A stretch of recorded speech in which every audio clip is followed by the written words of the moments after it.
Agradezco mucho la oportunidad de poderme reunir nuevamente con grandes amigos en esta labor titánica, inacabable, ¿verdad?, de la lucha por los derechos de la infancia y la adolescencia.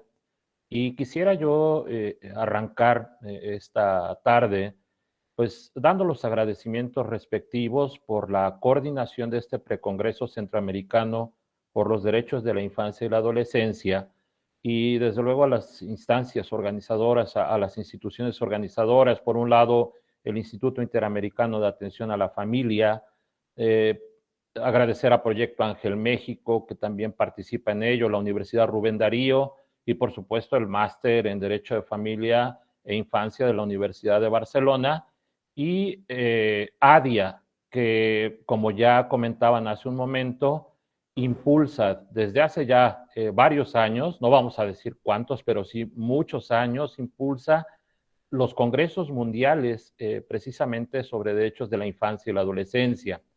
Quiero comentarles que pues hace un par de meses, precisamente platicando con la doctora María José Arauz, pues le planteábamos esta pues buena intención de organizar un precongreso, y ella no tuvo dudas, sino que de inmediato se sumó a la dinámica en la que ya viene participando con nosotros, porque déjenme decirles también que desde el 2018 participó con nosotros acá en México en uno de los precongresos mundiales, donde tuvimos también la oportunidad de coincidir con nuestro querido amigo y maestro, el doctor Carlos Villagrasa, alcaide.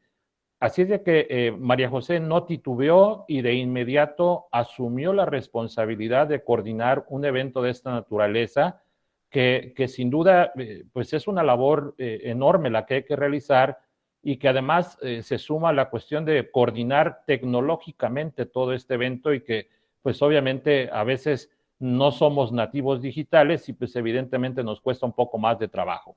Pero sin duda la suma de esfuerzos con la doctora Carla Jiménez ha permitido también que desde Proyecto Ángel pues se pueda impulsar todo este movimiento. Agradeciendo también, por supuesto, la cálida bienvenida que nos ha dado el señor rector de la Universidad Rubén Darío, el doctor Moisés Moreno. Bien, sin mayor preámbulo y debido a que el tema que nos ocupa esta tarde es un poco largo de desarrollar, pero trataré de hacerlo brevemente también con mi querido amigo el doctor Villagrasa. Ha sido breve, preciso y conciso, trataré de hacerlo yo de la misma manera. Me toca platicarles un poco sobre el interés superior del niño y el acceso a la justicia en América Latina. Entonces, ya se imaginarán que es una temática que desde luego podría darnos aquí toda la tarde platicando, y sin duda no alcanzaríamos a abarcar todos los tópicos que ello implica. De tal manera que yo haré referencia básicamente a 5 puntos que, si me permiten, me gustaría iniciar con una frase que se le atribuye a Montesquieu, este filósofo y jurista francés de la Ilustración, a quien debemos no solamente esta idea de la división de poderes, sino también esta frase que me parece viene muy ad hoc con la temática que vamos a desarrollar hoy. Dice que, o decía, mejor dicho, que una cosa no es justa por el hecho de ser ley, debe ser ley por el hecho de ser justa. Desde luego, son muchas, digamos, las conclusiones a las que podemos llegar respecto a la frase, pero así rápidamente lo primero que nos viene a la mente es que la ley y la justicia no son lo mismo. Por principio de cuentas, a ello se suma que la ley no es por sí sola justa. Y en tercer punto, no todo lo que es justo se convierte en ley. Y esto lo podemos pues analizar a lo largo de la historia de la humanidad.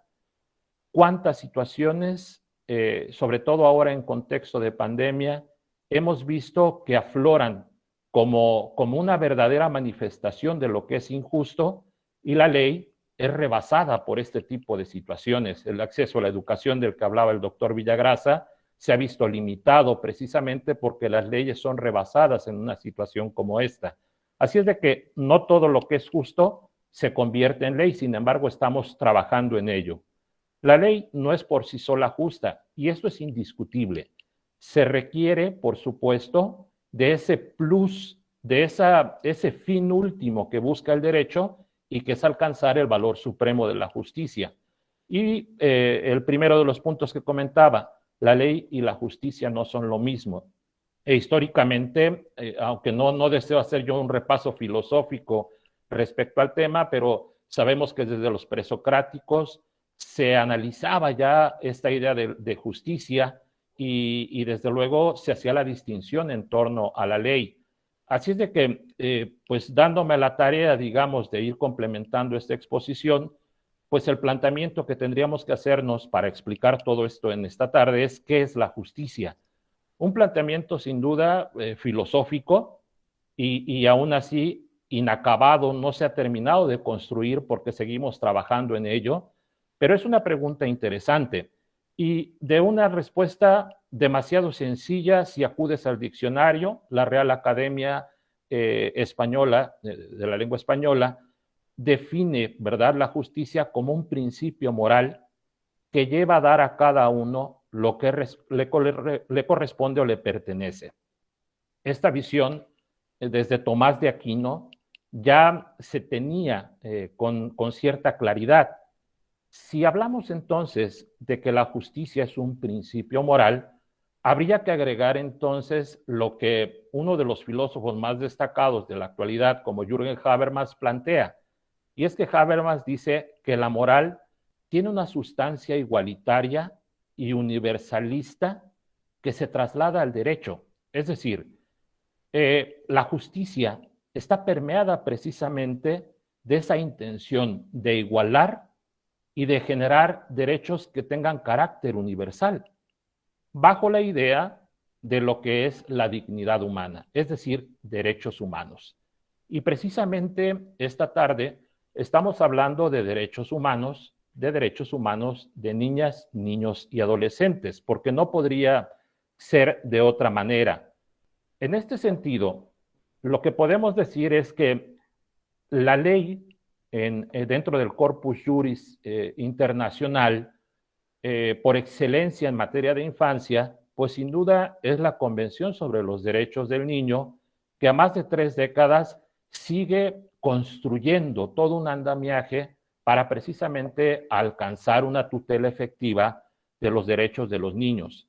Pero, sin embargo, esto sigue todavía construyéndose. No hemos llegado a la cúspide de esta pirámide que pretendemos edificar de manera sólida. Sin duda, la Convención sobre los Derechos del Niño, pues da contexto a las leyes de cada país. Y esto desde el momento en que firman y ratifican la Convención. Recordemos que la Convención es el instrumento jurídico por excelencia en calidad universal, porque 196 países lo han firmado y lo han ratificado, con excepción de los Estados Unidos. Así es de que, dándonos el contexto necesario, los países, particularmente en Latinoamérica, hemos buscado, ¿verdad?, crear normas ad hoc con lo que plantea la Convención y, por supuesto, como muchos de los derechos que se consagran en ellos son económicos, sociales y culturales, pues va a depender de las capacidades económicas, políticas y sociales de cada país. Pero lo que es una realidad es que a partir de que se firma y se ratifica, los países se convierten en sujetos obligados convencionalmente. Y este es el meollo del asunto. Si vamos al principio, aquel conocido principio dentro de la dogmática jurídica, que es el pacta sunt servanda, se entiende que pues las convenciones, si lo equiparamos con un contrato, tendrían que cumplirse a lo que en ellos se estipula o lo que en ellos se dice. Es decir, a partir de que un país se incorpora y se convierte en Estado parte de la convención, pues a partir de ese momento está obligado. Pero esa obligación, que bueno fuera, que se cumpla de buena voluntad, es decir, sin necesidad de que se tenga que exigir ante un órgano jurisdiccional o de carácter administrativo el cumplimiento de un derecho consagrado en la Convención sobre los Derechos del Niño. Lamentablemente, esa es una expectativa con la que se ha quedado todo país latinoamericano y pienso yo que no solamente en Latinoamérica, sino en el mundo entero. Los países firman, ratifican, pero no viene ese cumplimiento de buena voluntad, sino que más bien hay que acudir a los órganos jurisdiccionales para exigir ese cumplimiento. Desde mi óptica, por supuesto, la buena voluntad sería un verdadero acceso a la justicia, en tanto que la vía jurisdiccional, que se traduce en el derecho de acceso a la justicia como tal, pues obviamente es una exigencia a través de la cual la persona pues se hace oír, ejerce sus derechos o hace frente a la discriminación de que es objeto, como pasa con los niños, niñas y adolescentes del mundo. Con todo esto y ya contextualizado, digamos, lo que podríamos entender por justicia y derecho de acceso a la justicia, valga la expresión, tendríamos que decir que ha habido un concepto, por cierto, jurídico indeterminado, que ha abierto las puertas precisamente para que los niños, niñas y adolescentes tengan acceso a la justicia. Me refiero al interés superior del niño. Este principio, que se convierte en la columna vertebral de la Convención sobre los Derechos del Niño, es el que ha abierto las puertas para el análisis de todos aquellos casos donde flagrantemente se violentan los derechos de niñas, niñas y adolescentes. Por supuesto, es la principal herramienta para accesar a la justicia. Sin embargo, el interés superior, como lo hemos comentado en otros espacios, presenta ciertas dificultades. La primera de ellas es la de concreción. Y es que, como se ha analizado en distintas jurisprudencias, pues evidentemente el interés superior se da en función de la casuística y esto a veces hace que el juzgador renuncie al principio de la descarga dogmática que en argumentación jurídica existe y que pues de alguna manera cada caso quiera analizarlo aislado y esto no es posible. Creo que debemos terminar o quitarnos ese paradigma de que cada caso deba ser analizado desde el principio y empezar a trabajar un poco más pues de manera aséptica, como diría mi querido amigo el doctor Villagrasa, porque esa es otra dificultad que tiene el interés superior. No hay una aplicación aséptica de este principio. Generalmente va cargado de ciertas energías o estados de ánimo, creencias religiosas o incluso personales que a veces el operador jurídico o administrativo tiene en ese momento en su mente, ¿no? Así es de que el interés superior es cierto que ha abierto la puerta para el acceso a la justicia, pero está presentando dificultades para una aplicación aséptica, lo que redunda en una facultad discrecional que a veces se torna abusiva en los juzgadores. Y esto es una cosa que se da a lo largo y ancho de Latinoamérica. Así es de que debemos ser cuidadosos en esta situación. Sin embargo, observamos que hay ciertas tendencias hacia, por ejemplo, los criterios preestablecidos, donde ya el juzgador no necesariamente tiene que partir de cero, sino la misma jurisprudencia le establece una serie de lineamientos para que a partir de ahí juzgue en función, digamos, de tuición o guarda custodia, alimentos. Entonces, toda esta mecánica de construir precisamente criterios preestablecidos está ayudando a que el interés superior permita el acceso a la justicia de niñas, niños y adolescentes.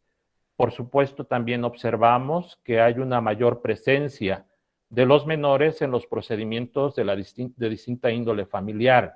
Y esto es bueno porque al interés superior se suma la de la escucha del menor, que es otro principio fundamental en la Convención de los Derechos del Niño, y esto hace que de alguna manera el niño se convierta en un verdadero sujeto de derecho y participe dentro de estos procedimientos.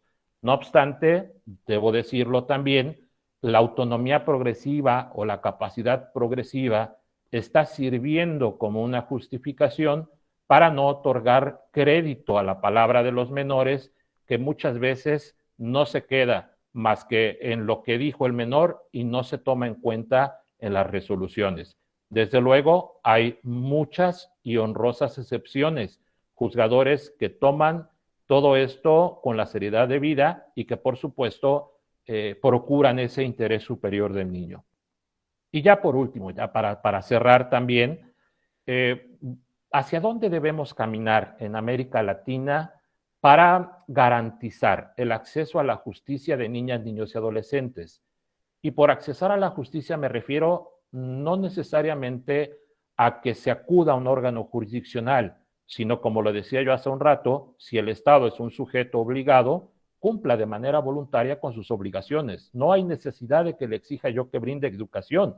Si esa es su obligación, a eso se comprometió, eso es lo que debe hacer. Entonces, ¿hacia dónde debemos caminar? Bueno, pues por un lado, y a lo mejor parece extraño, pero creo que la dinámica en América Latina y en Europa, por supuesto, es caminar hacia una justicia con perspectiva de infancia. Y esto, desde luego, va a requerir que en los próximos años empecemos a construir un andamiaje, desde luego complejo, desde luego muy abstracto, que nos permita entender que la justicia con perspectiva de infancia implica posicionar al niño en un lugar donde sea un verdadero sujeto de derecho, donde se le escuche y se tomen en cuenta sus opiniones, sí, y dejar de pretextar de alguna manera que su autonomía o su capacidad progresiva no le da como para ser tomado en cuenta. Y yo diría que incluso 2 puntos más podríamos sumar hacia dónde debemos caminar. El siguiente punto sería aplicar principios como el de la no intervención del Estado o bien el principio de mínima intervención que observamos en aquellos casos donde los adolescentes se encuentran en conflicto con la ley penal. La judicialización de todos los conflictos fue propio de los estados absolutistas para que de alguna manera se mantuviera en control a la sociedad. Entonces, me parece que si el Estado interviene exclusivamente en aquello que deba intervenir, va a dar oportunidad a que en aquellos casos donde las partes puedan encontrar solución alterna a sus conflictos, pues les permita incluso madurar. Hoy todos los juicios en realidad se admiten por una mínima diferencia. Incluso decimos en la cuestión litigiosa que muchas veces los conflictos familiares, el 90% es por falta de comunicación. Entonces, no judicialicemos todo aquello que tenga que ver con los niños. Hay que apostar por medidas como los mecanismos alternos de resolución de conflictos, como la mediación familiar y tantos otros mecanismos que desde luego no son objeto de estudio esta tarde. Y ya por último, desde luego que debemos apostar al principio de no dilación. Justicia pronta y expedita para niñas, niños y adolescentes. Deben ser considerados al igual que un adulto y sus opiniones, sus participaciones deben tener ese mismo peso y ese mismo valor. Solo así, a través de una justicia con perspectiva de infancia, lograremos dar el siguiente paso y, como asegura el doctor Carlos Villagrasa en alguno de los tantos textos que ha escrito, dejemos que el siglo pasado sea el de las convenciones y demás, y que este siglo XXI sea realmente el siglo donde logremos, pues ahora sí que engendrar a nuestras niñas, niños y adolescentes dentro no solo de los sistemas de justicia, sino dentro de nuestras sociedades.